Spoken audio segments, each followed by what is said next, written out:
నమస్తే. Panel members కూడా నమస్కారం. జగన్మోహన్ రెడ్డి డైలీ యాత్రలకు సంబంధించినటువంటి విషయము అసలు వైఎస్ఆర్ కాంగ్రెస్ పార్టీ ప్రారంభమే ఓదార్పు యాత్రలతో ప్రారంభమైంది. ఆ పార్టీ ప్రారంభమే ఓదార్పు యాత్ర. ఆ ఓదార్పు యాత్రలోంచి పుట్టినటువంటి పార్టీ నాయకుడు జగన్మోహన్ రెడ్డి. అది ఇప్పుడు పేటెంట్ అప్పుడు కూడా జగన్మోహన్ రెడ్డికి ఉంటే ఓదార్పు యాత్రలో ఈ ఓదార్పు యాత్రల ద్వారా మన వైఎస్ఆర్ కాంగ్రెస్ పార్టీ మరి ఇప్పుడు కలిసి వచ్చినటువంటి అంశం కదా. ఈ ఓదార్పు యాత్రలతోనే కంటిన్యూ చేద్దాం అనేటువంటి దాని మీద ఉన్నట్టున్నారు జగన్మోహన్ రెడ్డి. ఈ 2 ఏళ్లలో కూడా జైలు యాత్రలే ఉన్నాయి. మొత్తం జనంకు సంబంధించినటువంటి సమస్యల మీద ఆయన చేసింది ఏమీ లేదు. 1-2 రైతులకు సంబంధించినటువంటి అవి కూడా ర్యాలీలే, బల ప్రదర్శనలు తప్ప ఏం లేదు. వీటి వల్ల జగన్మోహన్ రెడ్డికి ఏమొస్తుందని అనుకుంటున్నారో నాకు తెలియదు. కానీ ఈ బల ప్రదర్శన వల్ల ఇప్పుడు ఉత్తరాంధ్రలో జనము విపరీతంగా వచ్చేసారు. జనము అసలు బ్రహ్మరథం పట్టారు జనము. ఇవన్నీ చెప్తే నేను ఒకటి అడుగుతానండి. ఇప్పుడు 2019 ఎన్నికల్లో ఉత్తరాంధ్రలో ఉన్నటువంటి ఉమ్మడి 3 జిల్లాల్లో 34 అసెంబ్లీ నియోజకవర్గాల్లో అప్పుడు ప్రభుత్వం మీద ఉన్నటువంటి వ్యతిరేకత నేపథ్యము జగన్మోహన్ రెడ్డి వస్తాడు అని ఒక అవకాశం అడిగాడు. ఆయన అద్భుతంగా పరిపాలిస్తాడు అని 2019 ఎన్నికల్లో ఉత్తరాంధ్రలో ఉన్నటువంటి 3 జిల్లాల్లో 34 స్థానాలకు గాను 28 స్థానాలు వైఎస్ఆర్ కాంగ్రెస్ పార్టీ ఇచ్చారు. అద్భుతమైనటువంటి విజయము. మరి 5 ఏళ్ల పరిపాలన తర్వాత 3 రాజధానులు అన్నాడు. ఉత్తరాంధ్రకు మీకు రాజధాని తీసుకొస్తానా అన్నాడు. మరి ఆయన ఏం చేశాడు ఏంటి అనేటువంటి దాని మీద ఉత్తరాంధ్ర ప్రజలందరూ తిరస్కరించారు. 2024 ఎన్నికలు వచ్చేసరి సమయానికి ఏం జరిగింది? 34 స్థానాల్లో 2 సీట్లు గెలిచిందండి. 28 సీట్లు గెలిచినటువంటి వైఎస్ఆర్ కాంగ్రెస్ పార్టీ 2 సీట్లు గెలిచింది.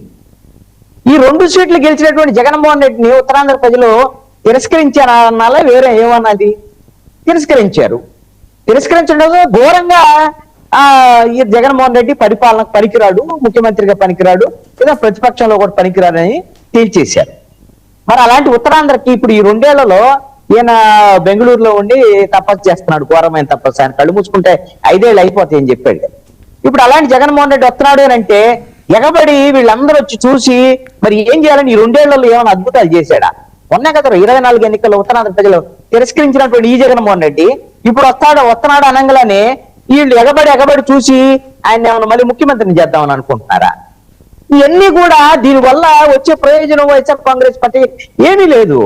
ఇప్పుడు ఏమి నైతికంగా కూడా ఏమైనా చెప్పుకోవాలి అంటే ఇప్పుడు జగన్మోహన్ రెడ్డి చేసే జైలు యాత్రలన్నీ కూడా ఇప్పుడు ఈవీఎంలు పగలగొట్టిన కుంభకోణాలు చేసిన వాళ్ళని ఇప్పుడు ఈ విధంగా సిద్దిరి అప్పలరాజు గాని అక్రమమైన కేసు అన్నట్టు.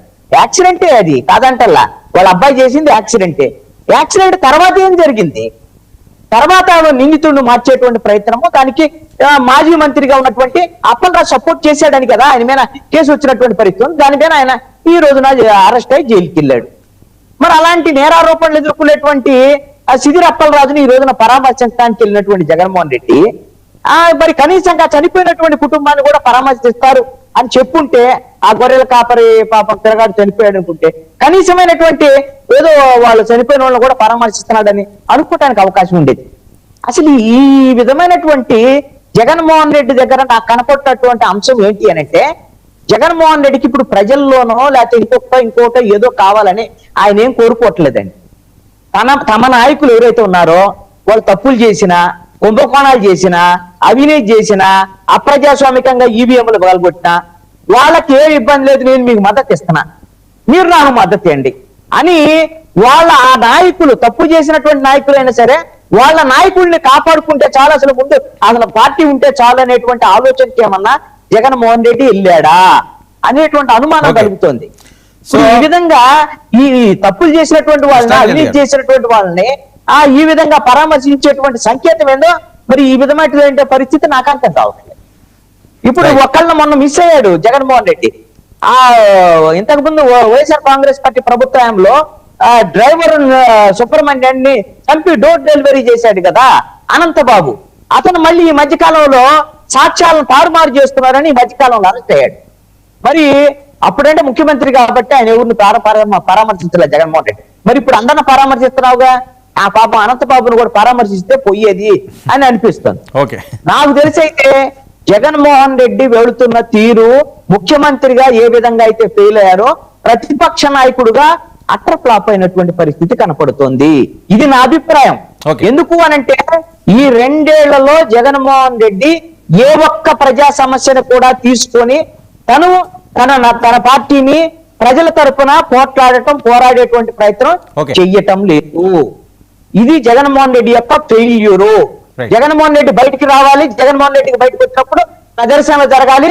అది జైలు యాత్ర కానివ్వండి, లేకపోతే ఏ యాత్ర అయినా కానివ్వండి, అదే లేకపోతే ఎవరైనా చనిపోతే చావు యాత్రకు సంబంధించినటువంటి కావాలి. అన్నిట్లో జగన్మోహన్ రెడ్డి ఉండాలి సెంటర్ పాయింట్.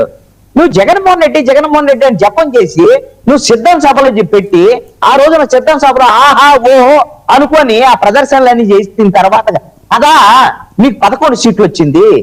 అరే ఈ జనము ఈ విధంగా మిమ్మల్ని జైలు కొట్టేందువల్ల ఓట్లు రావు అనేటువంటి విషయం కనీసమైనటువంటి మరి అవగాహన ఉన్నటువంటి వాళ్ళకి అందరికి అర్థమవుతాం. వైఎస్ఆర్ కాంగ్రెస్ పార్టీకి ఎందుకు అర్థం అవ్వట్లేదు, మరి జగన్మోహన్ రెడ్డికి ఎందుకు అర్థం అవ్వట్లేదు నాకు తెలియట్లేదు. ఇది నాకున్న పరిస్థితులు అయితే వాళ్ళ నాయకులు ఏ తప్పులు చేసినా కాపాడుకోవాలి. ఆ నాయకులు ఉంటే చాలు, నాయకులు వల్లే నేను ఓడిపోయాను, జన సంగతి తర్వాత చూద్దాం అనేటువంటి దాని మీద జగన్మోహన్ రెడ్డి జైలు యాత్రలు చేస్తున్నాడు అనేటువంటిది ఒకటి ఉంది. కనీసంగా రానున్నటువంటి కాలంలో అయినా అసలు ప్రజా సమస్యలు ఏమున్నాయి, ఆ ప్రజా సమస్య తరపున ఏమైనా మాట్లాడదామా, ప్రజలను సమీకరిద్దామా, లేదా ప్రజల దగ్గరికి వెళ్దామా? నేను జగన్మోహన్ రెడ్డి వాళ్ళు వైఎస్ఆర్ కాంగ్రెస్ పార్టీ ప్రకటించిన షెడ్యూల్ ప్రకారంగానే పార్లమెంటు నియోజకవర్గాల్లో ఈ పల్లె నిద్రలు చేస్తాడు, ఒక పార్లమెంట్ లో వారంలో 2-3 రోజులు ఉంటాడు అనేటువంటిది చాలా కార్యక్రమాలను ప్రకటించారు. ఏ ఒక్క కార్యక్రమం లేదండి పబ్లిక్ తో. మీరు పబ్లిక్ ప్రజా సమస్యల మీద ఏ కార్యక్రమం లేదు. ఇప్పుడు వెంకటరెడ్డి గారు అడగొచ్చు, మేము మామిడి రైతుల కోసం పోలేదా, అరటి రైతుల కోసం పోలేదా, మిర్చి రైతుల కోసం ఏం చేశారు? మీరు చేశారు కదా. ఆ ఒక్కరోజు పట్టబోలు అడావుడి జగన్మోహన్ రెడ్డి జై జై అంటే జగన్మోహన్ రెడ్డి దాని వల్ల వచ్చిన ఒరిగేటువంటి వ్యవహారం. రమ్య గారు మాట్లాడే ముందు